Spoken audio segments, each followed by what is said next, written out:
Y yo le aprecio mucho al secretario de Economía, Ildefonso Guajardo, que haya aceptado venir a esta mesa, a este estudio. Ha terminado la cuarta ronda, se cita para la quinta ronda de negociaciones o renegociaciones del TLC el día 17 de noviembre. Ildefonso, muchas gracias por venir. Buenas tardes. Gracias, Joaquín, por la invitación. Y pues aquí estamos prácticamente pues a una semana y cachito de haber concluido el último proceso que fue en Washington, y con la noticia de que uno de los acuerdos que fueron leídos en el comunicado conjunto por parte del representante comercial norteamericano es que hemos empezado a programar ya calendario para el primer trimestre. A ver, este es un punto muy interesante.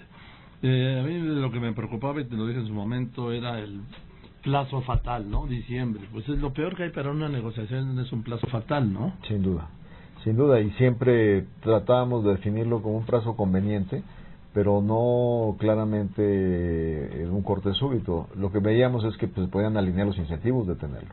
Pero estamos 2 meses después de haber iniciado este proceso, hacia finales de octubre, como nos encontrábamos, y yo creo que hubo una serie de decisiones al interior de mis colegas en Washington, donde ya están muy ocupados con la agenda fiscal, que es una prioridad del presidente, y eso de alguna manera pues implicaba no tener demasiadas cosas abiertas a la hora de ir al Congreso. Yo creo que eso fue un incentivo para decir, bueno, vamos dándonos el tiempo para poder seguir intentando encontrar una solución a esta negociación. O sea, la propuesta fue de el representante de Estados Unidos. Sí, fue puesta así como diciendo, es que ya han declarado muy seguido funcionarios mexicanos y canadienses que pues muy probablemente esto se vaya a principios del año. Entonces, como ya han declarado eso, pues les vamos a proponer que calendaricemos el primer trimestre. Yo creo que fue más bien aprovecharse de un hilito por ahí para hacer un planteamiento que les interesaba a ellos. Y yo creo que el tiempo ha sido un factor estratégico para esta negociación. Ya vamos a cumplir el 8 de noviembre un año de la elección de Estados Unidos, y seguimos aquí intentando encontrar una solución. Ahora dime, yo le veo un impacto para las campañas en México, incluso para el candidato que va a ser, por ejemplo, del PRI. Fíjate, Joaquín, que uno de los primeros cuestionamientos, al regresar, en algunos de los años que tuve por parte de medios, era, pues no decían ustedes que no se podía mezclar con la elección. La verdad es que yo personalmente nunca lo afirmé así, y yo creo, pensándolo claramente, que no debemos de tenerle miedo a que este proceso sea parte del debate de los que pretenden dirigir a este país. Estoy de acuerdo contigo. Sí, ¿por qué? Pues porque los obliga a definir una posición y que no se queden así flotando en una tablita sin decir exactamente cómo les gustaría ver esta solución. Es muy difícil decir, a ver, ustedes ya no negocien, yo voy a negociar. A ver, pero dinos cómo, dinos bajo qué premisa, qué estrategia. Tenemos claro qué está en juego y cómo serían las posibilidades de resolverlo. Yo creo que eso sería un debate muy enriquecedor. Sí, además López Obrador ha declarado, Andrés Manuel López Obrador declaró que no, que había dicho que se detuvieran las negociaciones y que empezaran después del 1 de julio, cuando hubiera un presidente ganador. El problema con eso, Joaquín, es que pues si fuera exclusivamente una decisión de la parte mexicana sería muy sencilla, pero tú sabes que uno de los elementos que juega de aquel lado es que la notificación de salida puede ser hecha por cualquiera de los 3 líderes. Entonces, pues pensar que nosotros podemos decir, no, esta negociación se para y la reiniciamos, pues parecería que no hay nada que decir por parte de Canadá o de Washington. Entonces no es tan fácil como hacer ese tipo de acciones, y sobre todo el impacto de la incertidumbre de tomar esas decisiones. El impacto de la incertidumbre es que en este momento el dólar interbancario ya está en 19.21, viniendo desde 17.40. Sí, sin duda. El día, justo yo estaba observando el comportamiento de los... Sabemos que, y lo hemos dicho siempre, en esta negociación sus altibajos van a tener impactos. Creo que los actores han aprendido a asimilar un poco que esto no son definiciones completas o totales, y lo observamos cuando recién iniciamos. ¿Te acuerdas? Se nos fue el dólar a 22 porque los tweets pusieron muy nerviosos a los mercados, y luego ya como la conducción de esto ayudó a que bajara drásticamente, y otra vez la negociación misma pues presenta, cuando anunciamos ese día que se programaba para el primer trimestre, hubo un mejoramiento del tipo de cambio ese día, y ahora pues, está reflejando otras circunstancias, ¿no? Ahora dime, porque yo veo 2 pistas. Uno, lo que están negociando a puerta cerrada, y otro, lo que declara, por ejemplo, Trump. Yo veo que son 2 mundos diferentes.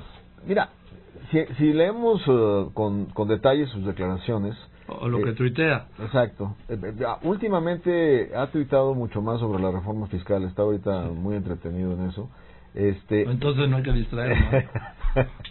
A propósito, usé la palabra entretenido. Pero el asunto aquí es que sus declaraciones han reconocido que estamos intentando una negociación. Claro, siempre remata diciendo, si no es en beneficio de Estados Unidos, no habrá. Pues eso lo podemos decir los tres países. Si no es en beneficio de México, pues tampoco habrá. Entonces, claramente, pero sí ha habido, la vez que estuvo con Trudeau en Washington, dijo una pregunta medio tendenciosa. Él la tomó y la enderezó y dijo, a ver, hay posibilidades de que no haya acuerdo con uno o con el otro. Y siempre existe la posibilidad que con el que sí podamos hacer un bilateral, sin hablar que fuera México o Canadá. Y remata diciendo, sin embargo, hay posibilidades de soluciones creativas que pueden trabajar. Y eso no lo había dicho antes. Entonces, o sea, en el matiz de algunas cosas, como que su equipo le está transmitiendo, a ver, denos chance de ver si podemos encontrar una solución. Y va a depender mucho de cómo podemos lograr los equilibrios, porque no es cualquier solución. O sea, México no puede tomar cualquier solución. Es decir, seguimos en lo mismo. Si no es un tratado que beneficie a México, no habrá tratado. Sin duda. Y lo más importante, Joaquín, es que tenemos que ser muy pragmáticos. O sea, no podemos distraernos en enredarnos con algunas de las propuestas que no tienen sentido. Por ejemplo, los de protección a la inversión, el capítulo famoso 11 que te da derecho de disputas inversionistas-Estado. Ellos quieren alejarse de ese sistema para darle más poder al sector público y menos a los inversionistas, pero lo ponen una cláusula de opción, que nosotros sí podemos quedarnos en el sistema tradicional que nos ha resultado muy efectivo, pero lo quieren meter la pluma, decir, no, pero tú no les puedes dar estas garantías, porque luego te vuelves muy atractivo. Bueno, pues, si va a ser una opcional para mí, pues yo la voy a escribir como yo la quiera para dar esas garantías. Estoy hablando con Ildefonso Guajardo, secretario de Economía. A ver, Ildefonso, ¿qué es lo que está atorado en este momento? Mira, lo más... Yo sé que es la negociación, en la negociación todo se atora, ¿sí? Pero hay que reconocer que el reto más importante es que partimos de una visión estructural distinta, que es lo que le da un altísimo grado de complejidad. A ver, dime, explícanos esto. Concretamente el presidente Trump cree que los déficits comerciales son negativos para una economía. Y eso está demostrado, que el déficit comercial no es más que un resultante de tu política de expansión fiscal o monetaria, o sea, de política de más gasto. Entonces, el dólar es una moneda fuerte porque es una reserva de seguridad para los inversionistas. Y entonces el dólar siempre se mantiene sobreapreciado. ¿Y eso qué quiere decir? Que a los norteamericanos les resulta más barato comprar bienes externos. Claro, que exportarlos. Exactamente. Entonces, eso te crea un déficit estructural. Y no se resuelve con acciones restrictivas comerciales. Eso es muy nefasto porque te distorsiona las decisiones de los agentes económicos, de los empresarios, de los que producen bienes. Entonces, partes de una diferencia estructural que intentar aproximarla, tienes que decir, ok, no los voy a convencer porque tienen esa visión y punto, pero sí puedo llegar a un punto donde digo, a ver, podemos encontrar esquemas donde ustedes vendan más en la región, se rebalancea el comercio. Eso es lo que te iba a preguntar, ¿qué quieres decir esto cuando mencionaste que se podía rebalancear? Quiere decir que se les compre más en América del Norte, siempre y cuando estemos en líneas productivas que hoy traemos de otras regiones y que ellos tengan la capacidad de ser competitivos en las mismas. Estamos hablando de que, por ejemplo, el auto hoy del siglo XXI es muy diferente al auto con el cual negociamos la integración en NAFTA, ¿te acuerdas? Bueno. Hace 22 años. Hoy todo es electrónico, una terminal de computadoras en el cerebro del automóvil.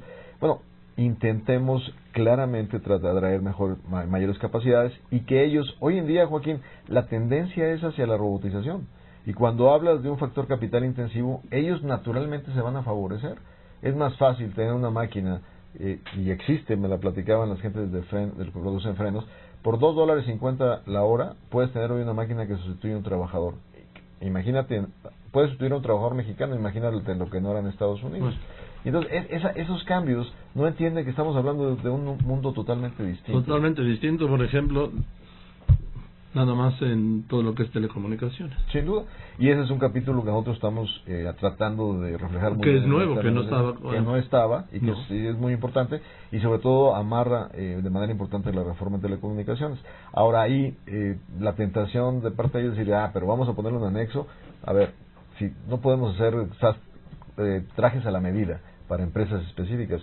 Nosotros somos los primeros interesados en fortalecer los intereses de los inversionistas en México, pero de manera adecuada, de manera seria, de manera integral y no hacer un traje a la medida para una empresa. El tema del petróleo no estaba en el la energía no estaba y lo más importante es que hoy ya ves que una de las modernidades que iniciamos en TPP y que ahora estamos trayendo TLC, es el control de las empresas que son propiedad del Estado. Y lo hicimos mucho pensando en las empresas asiáticas para evitar competencia desleal con empresas textileras o de calzado en esta región de América.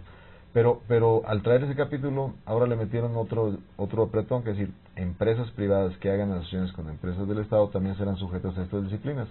Digo, a ver, estamos en América del Norte, aquí no tenemos empresas del Estado textileras o zapateras, son inversiones en el sector energía. Y si tú le pones esa restricción, vas a afectar a tus propias empresas, a las que han invertido en la reforma energética, porque les pones incertidumbre. Creo que lo que está pasando con la posición de Estados Unidos es que, insisto, por un lado van la cuenta de Twitter de Trump y por el otro lado las negociaciones y por otro lado diferentes los intereses empresariales de los estadounidenses, ¿sí? Así es.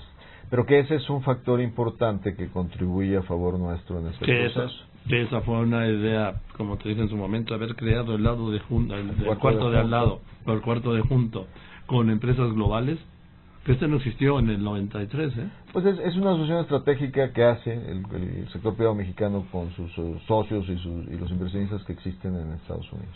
Ahora, entonces, te decía, déjame retomar lo del principio. Esto va a tener un impacto, a ver cómo te lo planteo para que me contestes. Sí. ¿Esto puede tener alguna consecuencia en la elección del candidato periodista a la presidencia de la República? Mira, yo creo, Joaquín, que lo más importante para el equipo al que le ha dado la responsabilidad del presidente de llevar esta relación bilateral es que no tengamos ninguna crisis o muerte súbita en este proceso, que no cree una situación totalmente de repente inesperada, porque el presidente en su momento de conducción y en este caso el partido que es el que finalmente toma las decisiones, pues tiene que tener un ambiente de calma, sin ningún tipo de alteración relevante, para que pueda ser un proceso saludable, el proceso de selección del candidato. Y ahí pues tener una crisis en medio de esto pues no ayuda para la sanidad, para la salud de este proceso. No ayuda para la salud del proceso. El periodista Ildefonso Guajardo, secretario de Economía, pero sí puede beneficiar o no a algunos de los precandidatos. Yo creo que yo sé que no estás negociando para eso, ¿sí? Pero yo los conozco a los que han ido a pasarelas por invitación del partido.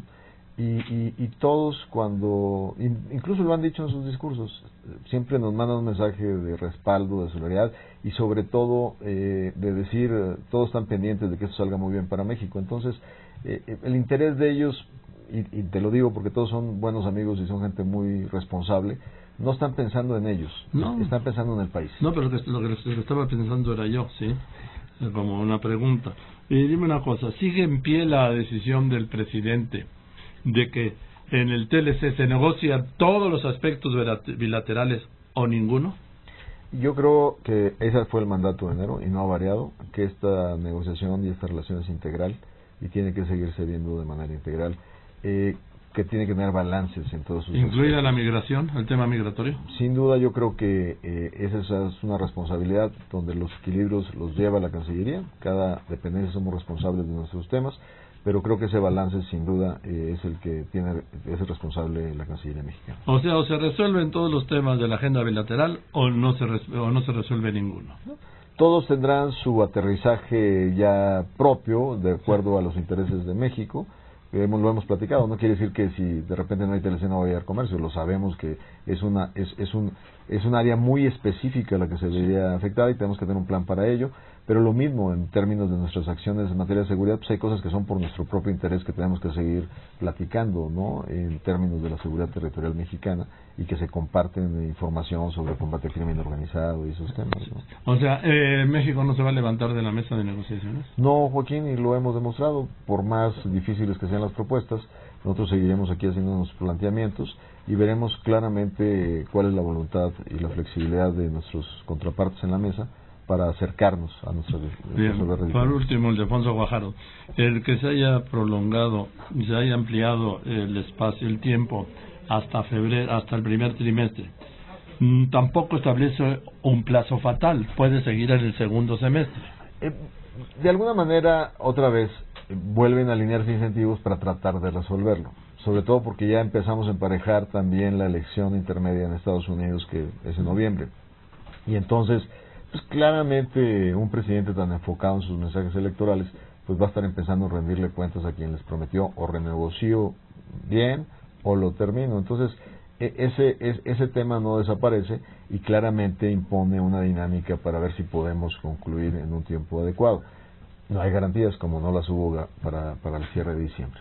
Bien, entonces nos veremos, Ildefonso, después de la ronda que empieza el día 17. Así es, aquí en la Ciudad de México. El próximo día 17. Sí. Así es. Gracias, Ildefonso. Gracias, Joaquín. Muchas gracias por venir, Ildefonso Guajardo, secretario de Economía.